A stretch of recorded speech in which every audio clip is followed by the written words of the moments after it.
നമസ്കാരം, ഏവർക്കും മന്ത്രാക്ഷരിയിലേക്ക് സ്വാഗതം. ശിവപുരാണത്തിലെ ശിവന്റെ ജനനകഥയാണ് പറയുന്നത്.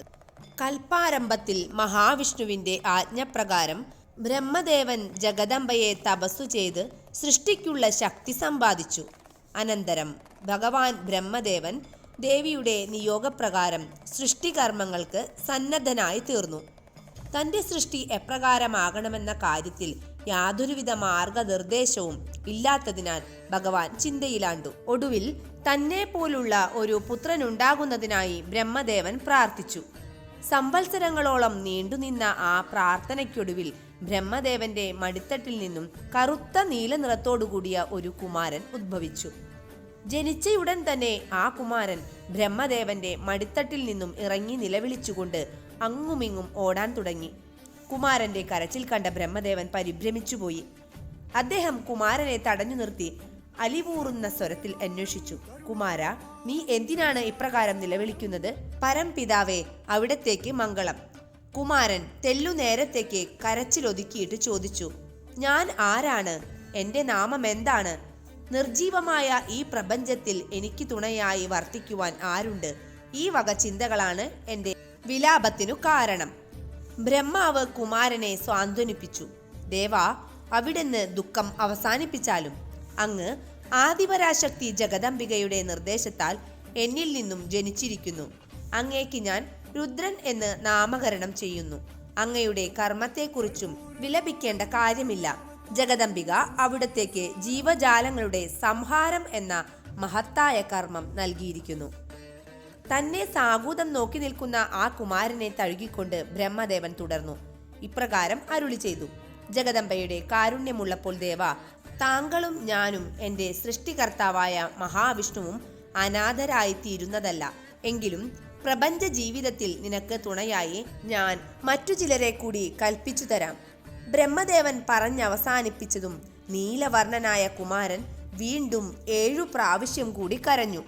ഉടൻ തന്നെ ബ്രഹ്മാവ് കുമാരന് തുണയായി 7 പേരെ കൂടി നൽകിയിട്ട് ഇപ്രകാരം കൽപ്പിച്ചു, ദേവ, രുദ്ര, അവിടത്തെ പാർശ്വതന്മാരായി ഇതാ 7 പേർ കൂടി.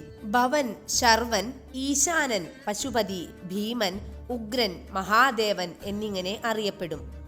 അനന്തരം ബ്രഹ്മദേവൻ അവർക്ക് സ്ഥാനങ്ങളെയും പത്നിമാരെയും പുത്രന്മാരെയും കൽപ്പിച്ചു കൊടുക്കുകയുണ്ടായി. ഇനി ശിവരൂപം എന്തെന്ന് നോക്കാം.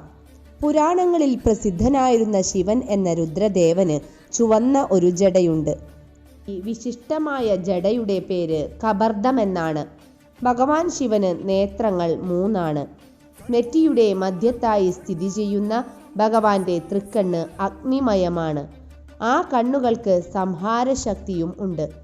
ശിവന്റെ കരങ്ങളെ സംബന്ധിച്ച് വിവിധ വർണ്ണനകൾ കാണാം. 2 കൈയുള്ളവനായും 4, 8, 10 കൈയുള്ളവനായും ഭഗവാനെ വർണ്ണിച്ചു പോരുന്നു.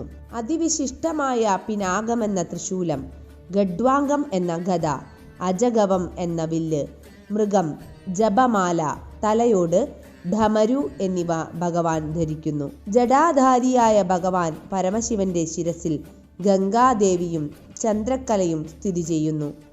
മറ്റു മൂർത്തികളിൽ നിന്നും വ്യത്യസ്തമായി പരമശിവന്റെ കഴുത്തിൽ ദിവ്യാഭരണങ്ങൾ കാണില്ല. മനുഷ്യ തലയോടുകൾ കൊണ്ട് നിർമ്മിച്ച മുണ്ടമാല ദേവന്റെ കഴുത്തിൽ ആഭരണമായി ധരിച്ചിട്ടുണ്ട്.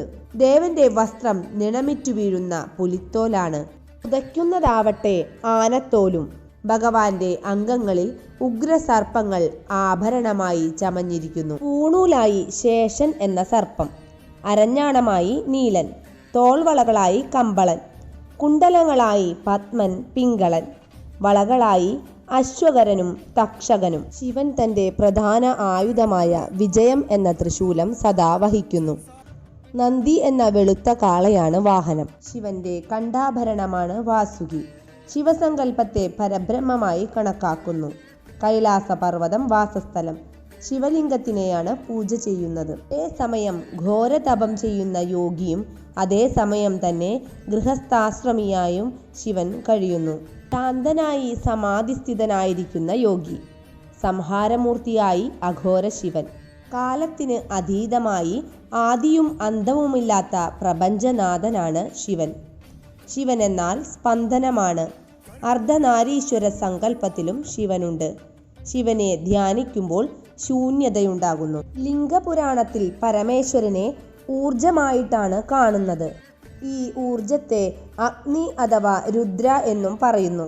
ഈ ലിംഗത്തിൽ നിന്നാണ് സമസ്ത പ്രപഞ്ചവും സൃഷ്ടിക്കപ്പെട്ടത് എന്നും പറയപ്പെടുന്നു. ശിവപുരാണത്തിലെ അടുത്ത കഥയുമായി മറ്റൊരു ദിവസം കാണാം. അതുവരേക്കും നന്ദി.